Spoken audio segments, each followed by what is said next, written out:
ইসাকের অনেক শখ ছিল ঢাকা দক্ষিণের মেয়র হইব, ওইটারলো না মেয়রটা। আবিদের খুব শখ ছিল বিপি হইব ঢাকা বিশ্ববিদ্যালয়ের, বিপিটা ওইটারলো না। আর নায়ক সাহেব লন্ডন পয়সা বাংলাদেশের প্রধানমন্ত্রী হইব আশা রাখে আর কি। তাই এই ইসাক মেয়র হওয়ার জন্য ধানমন্ডি 32 বোল্ডুজার দা ভাঙ্গাইছে, এটা কিন্তু দেশের জনগণ মাথায় রাখছে।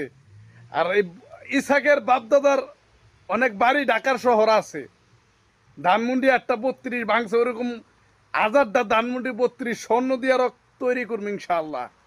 কিন্তু ইসাক তোর নেতৃত্বে যে ভাঙছস, এই যে বোল্ডুজার পাঠায়া, এটাও মাথায় রাখতে হইব, এটির হিসাবও কিন্তু বাংলাদেশের জনগণ নিব। আর এই যে নায়ক সাহেব লন্ডন পয়সা বাংলাদেশের প্রধানমন্ত্রী হইব, হ্যাঁ এটাও জানি হ্যাঁ মাথায় থাকে। যদি হ্যার মাথায় নলেজ থাকে, হ্যাঁ কি করছে এই যে এদেরকে নিয়া, এটাও হ্যার মাথায় আছে, জনগণেরও মাথায় আছে। ষড়যন্ত্র কখনো ধামাচাপা থাকে না, ধীরে ধীরে বেরিয়ে আসে।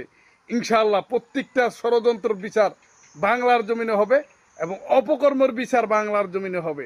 জয় বাংলা, জয় বঙ্গবন্ধু।